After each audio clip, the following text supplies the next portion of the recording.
بسم اللہ الرحمن الرحیم۔ السلام علیکم محترم ناظرین و سامعین، آپ سن رہے ہیں دیوتا۔ تو آئیے بڑھتے ہیں کہانی کی جانب۔ میں نے بری طرح خوفزدہ ہونے کا تاثر دیا۔ خوفزدہ انداز میں دروازہ کھولتے ہوئے کہا، فار گاڈ سے گولی نہ چلانا، تم جو کہو گے وہی کروں گا۔ کیا میں اپنی گاڑی چھوڑ کر چلا جاؤں؟ وہ کار کے قریب آتے ہوئے بولا، خبردار کار سے نہ نکلنا، تم اسے ڈرائیو کرو گے۔ میں تو یہی چاہتا تھا کہ میرا شکار خود میرے ساتھ چلے۔ وہاں پولیس کے افسران دیکھ رہے تھے کہ پرگولا مجھے ریوالور دکھا کر مجبور کر رہا ہے اور میں اپنی سلامتی کے لیے اس کے حکم کی تعمیل کر رہا ہوں۔ وہ انسپکٹر کو گاڑی کی پچھلی سیٹ پر دھکا دے کر اس کے ساتھ بیٹھ گیا، پھر بولا، گاڑی چلاؤ۔ میں نے کار سٹارٹ کر کے آگے بڑھا دی۔ ویسے تو کار میں ہم 3 تھے، اگلی سیٹ پر میں اور پچھلی سیٹ پر وہ دونوں، لیکن مجھے چوتھے شخص کی موجودگی کا بھی یقین تھا۔ جو لوگ پرگولا کے ذریعے 3 ٹیلیپیتھی جاننے والوں کو حاصل کرنے کی فکر میں تھے، ان کا ایک خیال خوانی کرنے والا ضرور انسپکٹر کے اندر رہ کر یہ تماشا دیکھ رہا ہوگا۔ میں چاہتا تھا وہ مجھے ایک عام سا شہری سمجھے، اس لیے میں نے پرگولا سے کہا، بردر، تم قانون کے محافظ کو اغوا کر رہے ہو، ساتھ ہی مجھے بھی مجرم بنا رہے ہو، آخر یہ کیا معاملہ ہے؟ میں نے پرگولا کو پہلے کبھی نہیں دیکھا تھا، اس کی حرکتوں سے اندازہ ہو رہا تھا کہ یہ وہی شیطان ہے۔ وہ مجھے جھڑک کر بولا، تم خاموشی سے گاڑی چلاتے رہو، کچھ بولو گے تو گولی مار دوں گا۔ پھر وہ انسپکٹر کو دیکھ کر بولا، جو شخص تمہارے دماغ میں چھپا ہوا ہے، میں اس سے کہتا ہوں کہ ہمارا تعاقب کرنے والے افسروں اور سپاہیوں کے پاس جاؤ اور ان سے کہو کہ ہمارے تعاقب سے باز آ جائیں، ورنہ یہ افسر انہیں زندہ نہیں ملے گا۔ میں نے کہا، بردر، تم کچھ بہکی سی باتیں کر رہے ہو، انسپکٹر سے کہہ رہے ہو کہ کوئی اس کے دماغ میں چھپا بیٹھا ہے۔ بھلا کوئی دماغ میں کیسے بیٹھ سکتا ہے؟ وہ غصے سے بولا، یو شٹ اپ، اب بولے گا تو تجھے گولی مار دوں گا۔ عجیب احمق ہو، مجھے مار ڈالو گے تو گاڑی کون چلائے گا؟ تم چلاؤ گے تو انسپکٹر کو کون سنبھالے گا؟ وہ جھنجھلا کر بولا، ابے کیوں بکواس کر رہا ہے؟ مجھے اس ٹیلیپیتھی جاننے والے سے بکواس کرنے دے، بکواس نہیں، بات کرنے دے۔ پھر اس نے پیچھے والے شیشے کے پار دیکھ کر کہا، پولیس والے تعاقب سے باز نہیں آ رہے ہیں، میں پھر وارننگ دیتا ہوں، ہمارا پیچھا نہ چھوڑا گیا تو میں نے فوراً ہی بات کاٹ کر کہا، انسپکٹر کو بھی گولی نہیں مار سکو گے، جب تک یہ زندہ رہے گا پولیس والے تم پر ہاتھ نہیں اٹھائیں گے۔ وہ ایک دم سے پھٹ پڑا، ابے گدھے کے بچے، کیوں میرے بیچ میں بول رہا ہے؟ میں نے کہا، گدھا ہوگا تو، تیرا باپ، تیرا خاندان، ابھی گاڑی روک دوں تو پولیس والے گھیر لیں گے، خبردار گاڑی نہیں روکنا۔ تو پھر بول کہ تو کتا ہے، تجھے جتنی گندی گالیاں یاد ہیں وہ تو اپنے آپ کو دینا شروع کر دے، اگر تو نے شروع نہ کی تو 3 تک گنتے ہی گاڑی روک دوں گا، گاڑی روکتے ہی میں تجھے گولی مار دوں گا۔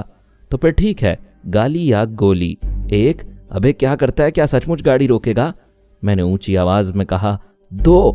میرے 3 کہنے سے پہلے ہی وہ شروع ہو گیا، اپنے آپ کو گالیاں دینے لگا۔ ایسے وقت ہی میں نے پرائی سوچ کی لہروں کو محسوس کر کے سانس روک لی۔ وہ یہودی ٹیلیپیتھی جاننے والا جو انسپکٹر کے اندر موجود تھا، اس نے میرے اندر آنے کی زحمت کی ہوگی، اسے یہ بات پسند آئی ہوگی کہ میں پرگولا کو ریوالور رکھنے کے باوجود بے بسی اور جھنجھلاہٹ میں مبتلا کر رہا ہوں۔ وہ خود کو گالیاں دینے کے بعد غصے سے بولا، ابے او ٹیلیپیتھی جاننے والے، تو خود کو سمجھتا کیا ہے؟ پولیس والوں کو میرے پیچھے آنے سے نہیں روک رہا ہے، میں دیکھوں گا کہ یہ کب تک میرا پیچھا کریں گے۔ میں نے کہا، جب تک میری گاڑی کی ٹینکی میں پیٹرول ہے، پھر یہ گاڑی خود ہی رکے گی تو تعاقب کا سلسلہ ختم ہو جائے گا۔ وہ غصے اور عاجزی سے بولا، ارے میرے باپ، میں تجھے تیرے خدا کا واسطہ دیتا ہوں، ہمارے بیچ میں مت بول۔ تو اس ٹیلیپیتھی جاننے والے کو یہ کیوں سنا رہا ہے کہ اس گاڑی کا پیٹرول ختم ہو سکتا ہے؟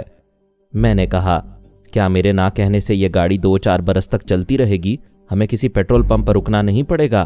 وہ دھاڑ کر بولا، ابے او چپ ہو جا، مجھے بچنے کی کوئی تدبیر سوچنے دے، تمہیں صرف میں ہی بچا سکتا ہوں، وہ پیچھے آنے والے پیچھا نہیں چھوڑیں گے تو مجھے کیسے بچائے گا؟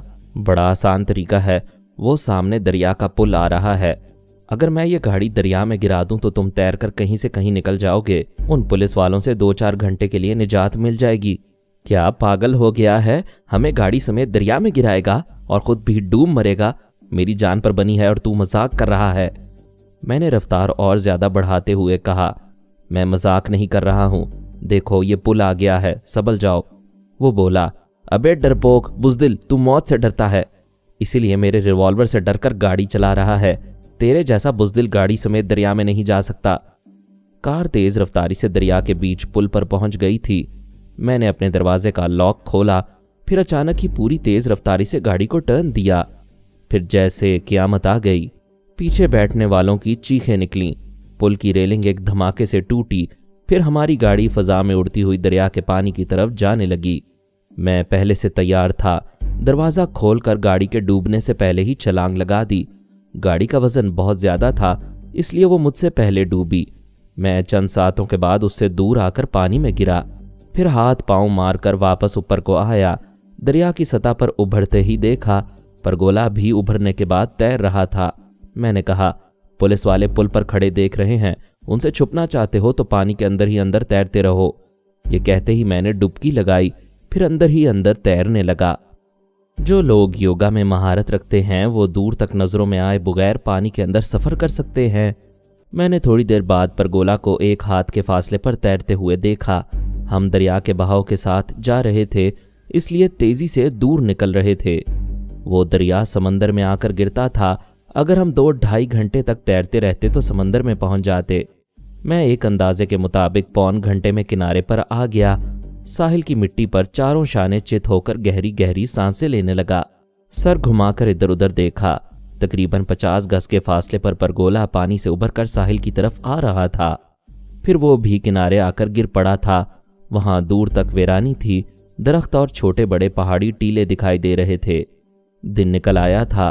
परगोला ने लेटे ही लेटे सर उठाकर मुझे घौंसा दिखाते हुए कहा, मैं तुझे जिंदा नहीं छोड़ूंगा, मैं अभी आ रहा हूं, तेरी हड्डियां तोड़ दूंगा। मैं उठकर बैठ गया। वो बोलते बोलते चुप हो गया था। मैंने ख्याल ख्वानी की छलांग लगाई। उम्मीद तो नहीं थी कि वो अपने दिमाग में आने देगा, लेकिन जगह मिल गई। उसकी वजह ये थी कि जेरी उसके पास पहुंचा हुआ था, इसलिए वो मेरी सोच की लहरों को महसूस नहीं कर रहा था।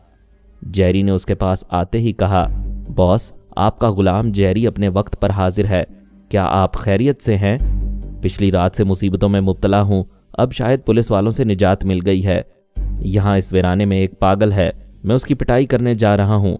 जब वो सांस रोकने के काबिल ना रहे तो इसके दिमाग में घुसकर मालूम करना कि आखिर ये जान पर खेलने वाला शख्स कौन है। वो उठकर बैठ गया, फिर बोला, एक बात अच्छी तरह याद रखो, अगर मैं तुमसे और थर्मोल से यहाँ आने को कहूँ तो हरगिज़ अपना खुफिया अड्डा और अपना मुल्क छोड़कर ना आना। आप क्या कह रहे हैं? क्या हम आपके हुक्म से इनकार कर दें? हाँ, ऐसे वक्त समझ लेना कि मैं दुश्मनों के दबाव में आकर तुम दोनों को बुला रहा हूँ। तुम लोग अगर आओगे तो मेरी तरह मुसीबत में फंस जाओगे। यहूदी तंजीम की यही कोशिश है कि वो तुम दोनों को किसी तरह ट्रैप करे। वो उठकर खड़ा हो गया, फिर मेरी तरफ आते हुए बोला, क्या तू पागल खाने से आया है? तूने अपनी गाड़ी भी डबोई, हमें भी डबोने में कोई कसर नहीं छोड़ी, और खुद भी ये परेशानियां उठाकर यहाँ मेरे साथ आ गया। क्या इसमें तेरी कोई मसलहत है? आखिर तू है कौन? मुझसे पूछने की क्या ज़रूरत है? अभी तू मेरी पिटाई करके मुझे सांस रोकने के काबिल नहीं छोड़ेगा तो जेरी मेरे दिमाग में आकर मेरी हिस्ट्री मालूम कर लेगा। वो मेरे करीब आते आते ठिठक गया। जेरी ने कहा, बॉस ये टेलीपैथी जानता है, अभी आपके अंदर आकर आपकी बातें सुन रहा था। मैंने कहा, मैं अब भी सुन रहा हूँ। तुम्हारा बॉस मजबूर है, मुझे दिमाग से निकालने के लिए सांस रोकेगा तो तुम भी बाहर निकल जाओगे। परगोला ने तंबीह के अंदाज में उंगली दिखाकर कहा, मैं तुझे वार्निंग दे रहा हूँ, सीधी तरह अपनी असलियत बता दे वरना अभी अपाहज बना दूंगा। पहले ये फैसला हो जाए कि कौन किसे अपाहज बनाता है। आओ और अपनी हसरतों का मातम करो। उसने आगे बढ़कर हमला किया, नाकाम हुआ, फिर हमला किया। मैंने जवाबी हाथ नहीं दिखाया।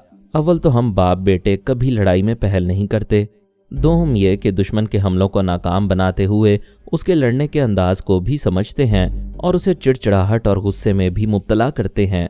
मैदान मारने का सबसे बुनियादी नुस्खा ये है कि मुकाबिल को गुस्सा दिला दिलाकर पागल कर डालो, फिर वो सोच समझकर लड़ने के काबिल नहीं रहेगा।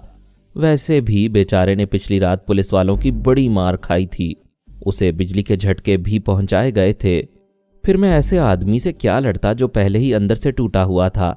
चूंकि उसे अपनी शैतानी ताकत पर नाज था, इसलिए मैंने उसे हसरत पूरी करने का मौका दिया। उसने कई हमले किए, धोखे से भी गालिब आने की कोशिशें की, फिर अपनी नाकामियों पर झुंझलाने और जुनून में आकर हमले करने लगा। ऐसे ही वक्त लड़ने वाला मार खाता है। मैंने उसकी अच्छी तरह पिटाई करके ज़मीन पर लिटा दिया। वो गहरी गहरी सांसें लेते हुए बोला, اے میرے باپ، اب تو بتا دے کہ تو کون ہے؟ میں نے پوچھا۔ کیا تجھے اپنے باپ کا نام معلوم ہے؟ نہیں، ہم جادوگروں کی عورتیں کسی سے شادی نہیں کرتیں، کسی سے بھی اولاد پیدا کر کے شیطان کے بت کے آگے رکھ دیتی ہیں۔ جادوگروں کے مخصوص فنڈ سے ایسی اولادوں کی پرورش ہوتی ہے، اس لیے مجھے اپنے باپ کا نام معلوم نہیں ہے۔ تو پھر تو مجھے باپ کہہ کر مجھ سے نام کیوں پوچھ رہا ہے؟ پلیز سیدھا سا جواب دے دو، تم کون ہو؟ میں مرینا کا محافظ ہوں، تمہاری پٹائی کرنے قبرستان کی طرف گیا تھا، مگر تم نے تو مجھے پولیس والوں سے بچایا ہے۔ میں نہایت آسانی سے بچا سکتا تھا، مگر میں نے دریا میں ڈبو کر اس لیے بچایا کہ اپنے ہاتھوں سے تمہاری پہلے دھلائی کروں۔ اب تمہاری سمجھ میں آ رہا ہوگا کہ مرینا کو ٹریپ نہیں کر سکو گے، اور ایسا نہیں کرو گے تو یہودی تنظیم کے لوگ تمہیں یہاں جینے نہیں دیں گے۔ یہاں سے بھاگنا ہوگا یا پھر یہودیوں کے غلام بن کر رہنا ہوگا۔ میں تم سے دوستی کرنا چاہتا ہوں، مجھے دوست بنا لو۔ شیطان کسی کا دوست نہیں ہوتا، اور میں کبھی آستین میں سانپ پالنے کی حماقت نہیں کرتا۔ تم مجھے ناقابل اعتماد دشمن سمجھ رہے ہو، اس کا مطلب ہے ابھی میرے ساتھ اور برا سلوک کرو گے؟ میں کچھ نہیں کروں گا، تم آدھے مر چکے ہو، باقی آدھی موت یہودیوں کی چھاؤں میں ہوگی۔ میں ان کے سائے سے بھی دور رہوں گا، بھیس بدل کر شہر جاؤں گا، وہ مجھے نہیں پہچان سکیں گے۔ تم پچھلی شام تک بھیس بدل کر چھپے ہوئے تھے، پھر انہوں نے کیسے پہچان لیا؟ انہوں نے میری ایک جادوگر ساتھی کو حراست میں لے رکھا ہے، انہوں نے اسے مجبور کیا تھا، تب اس نے کالے عمل کے ذریعے مجھے قبرستان میں آنے پر مجبور کیا تھا۔ آج رات بھی وہ تمہاری ساتھی کے ذریعے تمہیں قبرستان میں بلائیں گے۔ جاؤ، بھیس بدلتے رہو۔ میں پلٹ کر جانے لگا۔ اس نے آواز دی، رک جاؤ، مجھے تنہا نہ چھوڑو۔ میں تیز قدموں سے دریا کے کنارے کنارے چلتا ہوا اس کے دماغ میں پہنچ گیا۔ جیری کہہ رہا تھا، باس یہ معلوم نہیں ہو سکا کہ یہ کون تھا، مگر آپ کے لیے خطرے کی گھنٹی بجا گیا ہے۔ واقعی آج رات ایلا کلینسی پھر مجبور ہو کر آپ کا پتلا بنائے گی اور اس میں سوئیاں چبھو کر آپ کو پولیس کی حراست میں پہنچا دے گی۔ ہاں، میں قبرستان سے فرار ہوتے وقت یہ بھول گیا تھا کہ وہ ایلا کے ذریعے پھر مجھے پکڑ سکتے ہیں۔ مجھے معلوم ہوتا کہ وہ کتیا میرے لیے مصیبت بن جائے گی تو میں اسے پہلے ہی ختم کر دیتا۔ اب تو اسے نجات کا ایک ہی راستہ ہے، تم تھرمال کو میرے پاس بھیج دو اور خود ایلا کے پاس جاؤ، اس کے دماغ میں رہ کر حالات کا جائزہ لو، پھر اسے اس طرح ہلاک کرو کہ اسے وہ یہودی خیال خوانی کرنے والا بچا نہ پائے۔ میں ابھی جا رہا ہوں، آپ کچھ مرینا کے متعلق بتائیں۔ کیا وہ آپ کے منتروں سے قابو میں آ جائے گی؟ اب تو منتروں سے ممکن نہیں ہے، اس کے جتنے بال میرے پاس تھے وہ سب میں نے جلا ڈالے۔ ویسے اب میں مرینا سے اس وقت تک دور رہوں گا جب تک اس کے اس اجنبی محافظ کے متعلق مکمل معلومات حاصل نہ کر سکوں۔ مجھے یہ سن کر اطمینان ہوا کہ پرگولا آئندہ کالے عمل کے ذریعے مرینا کو سحرزدہ کر کے اپنے پاس نہیں بلا سکے گا۔ میں نے لیلا کو مخاطب کر کے اپنے موجودہ حالات مختصر طور پر سنائے، پھر کہا، یہ دریا حیفا سے 25 میل دور سمندر میں گرتا ہے۔ نقشہ دیکھ کر معلوم کرو کہ ادھر کون سی سڑک پل کے ذریعے دریا پر سے گزرتی ہے۔ عادل سے کہو وہ گاڑی لے کر اس پل پر آ جائے۔ عادل پچھلے 2 دنوں سے اس قدر مصروف رہا تھا کہ اسے پوری نیند سونے کا موقع نہیں ملا تھا۔ جب سے اینا لانا اس کی زندگی میں آئی تھی تب سے الجھی ہوئی مصروفیات کا لامتناہی سلسلہ شروع ہو گیا تھا۔ یہی مصروفیت کیا کم تھی کہ اینا اور عادل ایک دوسرے کے دیوانے ہو گئے تھے۔ ایسی صورت میں اینا کی ماں گاڈ مدر ٹریسا اور اس کے بھائی بہنوں کو یہودیوں کی گرفت سے بچائے رکھنے کی ذمہ داری عائد ہو گئی تھی۔ اینا کے بھائی وائن لوئن کے زخمی ہونے سے ٹیری کو اس کے دماغ میں گھسنے کا موقع مل گیا تھا۔ یوں یہودی تنظیم والوں کو معلوم ہو گیا تھا کہ مافیا کی گاڈ مدر کی پوری فیملی تل ابیب پہنچی ہوئی ہے۔ دوسرا انکشاف یہ ہوا کہ عکس منتقل کر کے بینک لوٹنے والا یہ گروہ بے نقاب ہو گیا۔ ایکس رے مین پہلے ہی دن سے ان کی تلاش میں تھا۔ ان حالات میں گاڈ مدر کی پوری فیملی جیل جانے والی تھی، لیکن وہ مقدر والے تھے۔ انہیں اپنے بچاؤ کا تھوڑا سا وقت اس طرح مل گیا کہ ایکس رے مین اور ٹیری ایڈم خیال خوانی کے ذریعے پرگولا کے معاملے میں مصروف ہو گئے۔ انہوں نے پرگولا کو گاڈ مدر سے زیادہ اہمیت دی کیونکہ اس کے ذریعے 3 ٹیلیپیتھی جاننے والے حاصل ہو رہے تھے۔ جب تک وہ ادھر مصروف رہے، اس عرصے میں سونیا سانی نے زخمی وائن لوئن پر تنویمی عمل کیا اور اس کے دماغ کو لاک کر دیا تاکہ ٹیری اسے نہ پا سکے۔ ٹیری ایڈم گاڈ مدر کی دوسری بیٹی میکینی پر عاشق ہو گیا تھا۔ اس نے کہا تھا کہ وہ میکینی کو بیوی بنا کر اپنے پاس رکھے گا، باقی اس کی ماں اور بھائی بہنوں کو جیل میں پہنچا دے گا۔ میکینی کو اس سے نجات دلانے کے لیے باربرا نے تل ابیب کی ایک کال گرل کو ٹریپ کیا، اس پر عمل کر کے اسے گاڈ مدر کی بیٹی میکینی بنا ڈالا تاکہ وہ جبرن اسے بیوی بنا کر خوش رہے۔ ایک کال گرل کے ساتھ زندگی گزارے اور اصل میکینی اس سے محفوظ رہے۔ صبح 7 بجے تک بابا صاحب کے ادارے کے 2 جاسوسوں اور میک اپ کے 3 ماہرین نے گاڈ مدر ٹریسا، اس کے بیٹے وائن لوئن اور اس کی بیٹیوں مامیلا اور میکینی کے چہرے بدل ڈالے۔ ان کی رہائش گاہ بدل دی گئی، پھر ان سے کہا جاؤ آرام سے اور اطمینان سے پچھلی رات کی نیند پوری کرو۔ اینا لانا بھی سو گئی تھی۔ عادل کے مقدر میں نیند نہیں تھی۔ اس نے گاڈ مدر کے تمام معاملات سونیا سانی، باربرا اور ادارے کے جاسوسوں پر چھوڑ دیے تھے۔ خود لیلا کے ساتھ مرینا کو پرگولا سے بچانے میں مصروف رہا تھا۔ اس کے بعد سونے کے لیے گیا تو میں نے لیلا سے کہا اسے سونے نہ دو، اس کی قوت برداشت کو آزماؤ کہ وہ کب تک مسلسل جاگ کر حاضر دماغی سے کام کر سکتا ہے۔ میں نے دریا کنارے چلتے چلتے عادل کو ہی گاڑی لانے کا حکم دیا تھا اور وہ اپنے بھائی جان کا ایسا سگا تھا کہ 15 منٹ بھی نہ سو سکا۔ لیلا کی زبان سے میرا حکم سنتے ہی گاڑی لے کر چل پڑا تھا۔ عادل اس مقام پر پہنچ گیا تھا جہاں اب یہودی تنظیم کا گمنام سربراہ ایکس رے مین اس کے کارناموں سے پریشان ہو گیا تھا۔ اسے جو رپورٹ ملتی رہی اس کے مطابق عادل نے بینک سے لوٹی ہوئی رقم مافیا تنظیم سے چھین کر آئی جی پولیس کے حوالے کی۔ عادل نے داؤد کا خزانہ لوٹا۔ عادل نے داؤد کی لاش ٹھکانے لگائی۔ عادل گاڈ مدر کے گھر آ کر 3 ریوالوروں کے درمیان گھر جانے کے باوجود زندہ واپس چلا گیا، اور یہ عادل ہی تھا جس نے ٹیری ایڈم کو باتوں میں الجھا کر یہ معلوم کر لیا کہ الپا کا برین واش کیا گیا ہے اور یہودی خفیہ تنظیم گاڈ مدر کی فیملی کے پیچھے پڑ گئی ہے۔ جو کام تھا وہ عادل کر رہا تھا اور تنہا کر رہا تھا۔ ایکس رے مین اس لیے بھی پریشان تھا کہ اس کے کسی گینگ یا کرائے کے اعلی کاروں کا نام و نشان نہیں مل رہا تھا۔ اس کی حیرانی اور پریشانی کے لیے ابھی اور بہت کچھ سامنے آنے والا تھا۔ جب میں نے پرگولا کو لے جاتے ہوئے گاڑی دریا میں ڈبو دی تو ایکس رے مین حیران ہو کر سوچنے لگا آخر گاڑی کون پاگل ڈرائیو کر رہا تھا۔ وہ گاڑی کے اندر خیال خوانی کے ذریعے موجود تھا۔ اس نے میری بات سنی تھی۔ میں نے گاڑی ڈبونے کی بات کہنے کے بعد اسے ڈبویا تھا اور اس کی دانست میں ایسا کوئی پاگل ہی کر سکتا ہے۔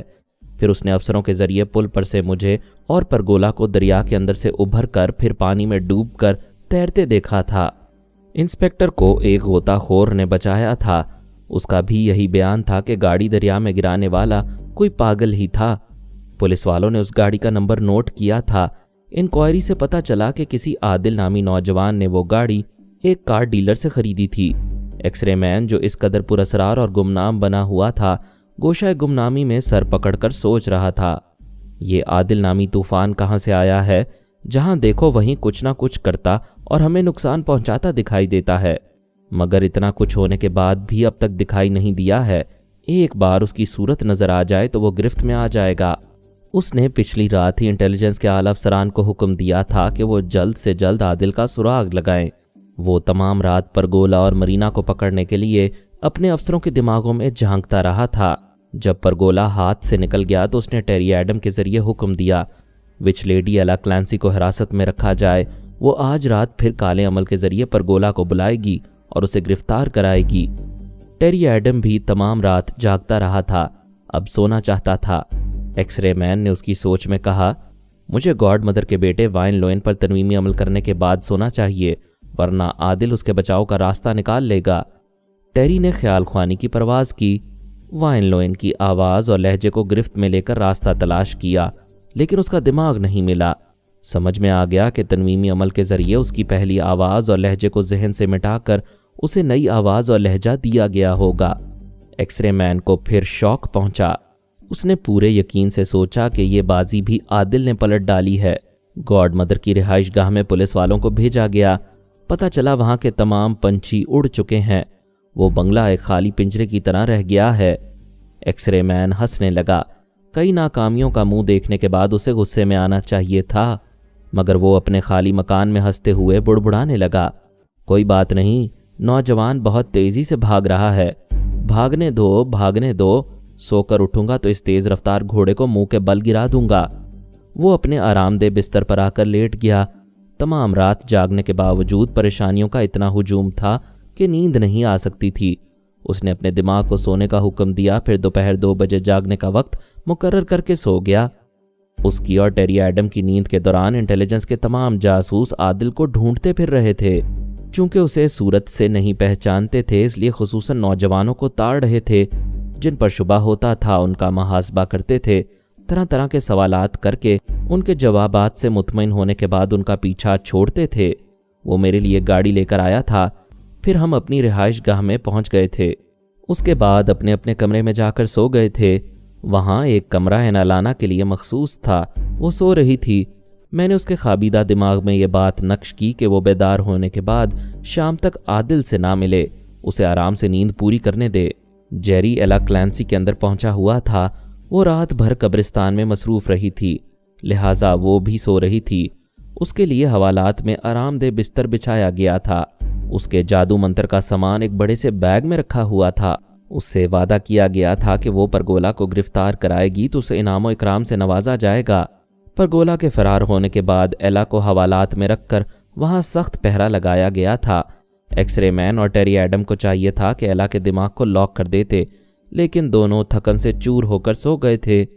उनके अंदर थकन इतनी नहीं थी जितनी के मायूसियाँ थीं। वो हर मरहले पर कामयाब होते होते आदिल के सबब नाकाम होते रहे थे। ऐसी मायूसी और बेजारी में उन्होंने नींद को तरजीह दी। सुबह 9 बजे ब्रेन एडम ने लाइन ऑफ एक्शन पर नजर सानी की तो ये गलती उसकी समझ में आई। उसने 9:30 बजे टेलीफोन के जरिए टेरी एडम को जगा कर कहा, ब्रदर, वो परगोला अपने किसी ख्याल ख्वानी करने वाले के जरिए एला को नुकसान पहुंचा सकता है। वो परेशान होकर बोला, ओ बिग ब्रदर, अभी 1 घंटे की भी नींद नहीं की और आपने जगा दिया। अगर अल्पा को जल्दी मैदान अमल में ना लाया गया तो मैं काम की ज्यादती से मर जाऊंगा। मुझे इस बात का एहसास है। अल्पा 24 घंटों के अंदर काम करने के काबिल हो जाएगी। थोड़ी सी तकलीफ और उठा लो। अभी एला के दिमाग को लॉक करना बहुत ज़रूरी है। ठीक है, मैं उस विच लेडी के पास जा रहा हूँ। टेरी एडम बिस्तर से उठकर बाथरूम में गया, फिर मुंह पर पानी के छपके मारने लगा ताकि नींद का खुमार उतरे तो वो विच लेडी एला क्लैंसी के पास जाकर उसके दिमाग को लॉक कर दे। उसके तैयार होने के दौरान जेरी वहां पहुंचा हुआ था और एला के खाबीदा जहन को पढ़ रहा था। उसकी सोच ने बताया कि इसराइली सरकार ने उसे हवालात में बड़े आराम से रखा है और आज रात फिर उसे कब्रिस्तान ले जाया जाएगा। वो फिर पिछली रात की तरह काले जादू के जरिए परगोला को पुलिस की गिरफ्त में आने पर मजबूर करेगी। जेरी ने कहा, तुम्हारे ख्यालात बता रहे हैं कि तुम्हारे पास जो बैग है उसमें जादू मंत्र का सामान है और उस सामान में एक बड़ा छुरा भी है। चलो उठो। एला की आंख खुल गई। वो बिस्तर पर उठकर बैठ गई। जेरी ने उसके दिमाग पर कब्जा जमा लिया। वो उसकी मर्जी के मुताबिक अमल करने लगी। अपने बैग को खोलकर उसमें रखे हुए सामान को निकालकर फर्श पर फेंकने लगी। आहनी सलाखों के पीछे खड़े हुए सिपाही ने पूछा, ये तू सामान क्यों फेंक रही है? एला ने पूछा, तेरे पास आहनी दरवाजे की चाबी है? चाबी साहब के कमरे में कीबोर्ड से लटक रही है। तू यहाँ से बाहर नहीं निकल पाएगी। वो अपने बैग से छुरा निकाल कर बोली, मरने के बाद मुझे ज़रूर बाहर निकाला जाएगा। जा अपने साहब से बोल मैं खुदकशी कर रही हूँ।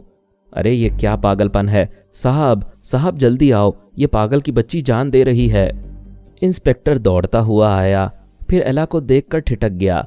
वो दोनों हाथों से छुरे के दस्ते को थामे हुए थी। उसके फल की नोक अपने ही सीने की तरफ थी। इंस्पेक्टर ने कहा, एला रुक जाओ, मैं दरवाज़ा खोल। उसकी बात पूरी होने से पहले ही उसने छुरे के फल को पूरी कुव्वत से अपने सीने में पेवस्त कर लिया। इंस्पेक्टर दौड़ता हुआ अपने कमरे से चाबी लाने गया। छुरे का एक ही वार काफ़ी था। वो गिरने वाली थी, लेकिन जेरी ने गिरने से पहले उसमें दिमागी तवानाई और हौसला पैदा किया। छुरे को उसके सीने से निकाला, फिर उसे दिल की जगह पेवस्त किया। वो फर्श पर गिरकर तड़पने लगी। तब जेरी को इत्मीनान हुआ कि अब कोई तिब्बी इमदाद एला को नहीं बचा पाएगी। इंस्पेक्टर चाबी लेकर दौड़ता हुआ आया। ताला खोलकर अंदर पहुंचा तो वो दम तोड़ चुकी थी। ऐसे ही वक्त टेरी एडम ने ख्याल ख्वानी की परवाज़ की तो उसे एला का दिमाग नहीं मिला। उसने पुलिस स्टेशन के इंचार्ज को मुखातिब करके पूछा, क्या एला जिंदा है? नो सर, उसने अभी हमारे सामने खुदकशी की है। तुमने उसे रोका क्यों नहीं? सर, दरवाज़ा लॉक था और मैं अंदर नहीं जा सकता था। चाबी लेकर आने तक वो मर चुकी थी।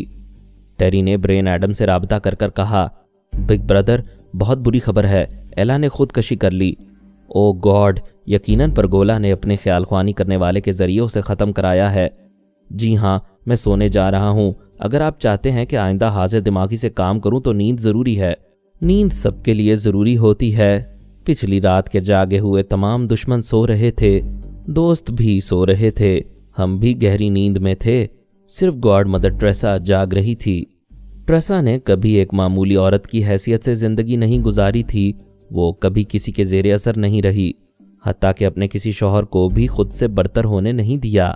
जब भी किसी ने उस पर हावी होना चाहा, उसने उसे कत्ल कर डाला, फिर दूसरे को शौहर बना लिया।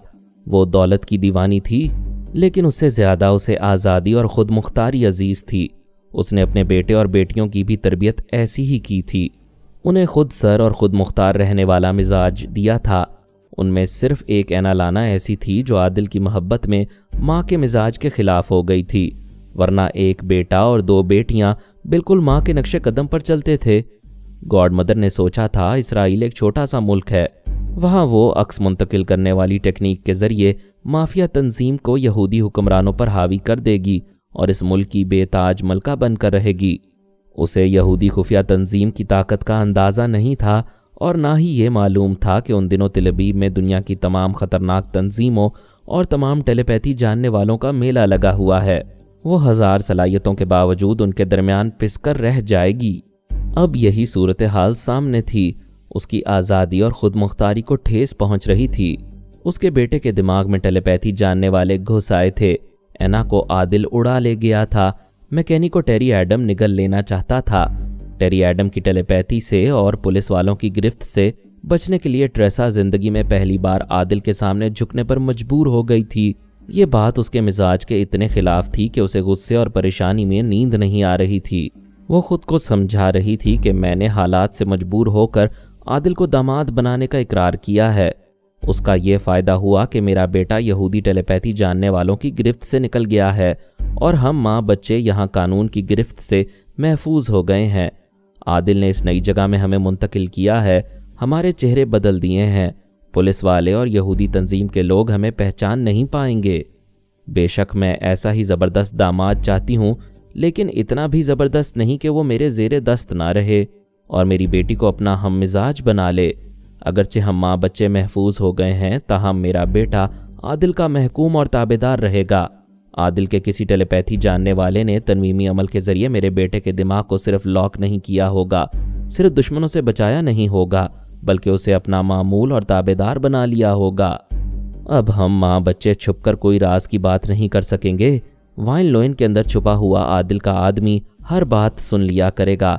अगर मैं बेटे को अपने राजों से दूर रखूंगी तो इसका मतलब ये होगा कि मुस्तकबिल के गॉड फादर को तमाम मामलात से अलग रखा करूंगी। ये तो मैं बहुत बड़ी बाजी हार रही हूँ और आदिल से हार रही हूँ।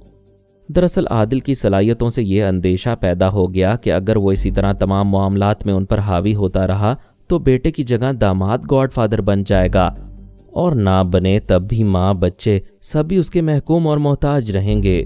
आदिल ने अपने वादे के मुताबिक मैकेनिक को गॉड मदर के पास पहुंचा दिया था।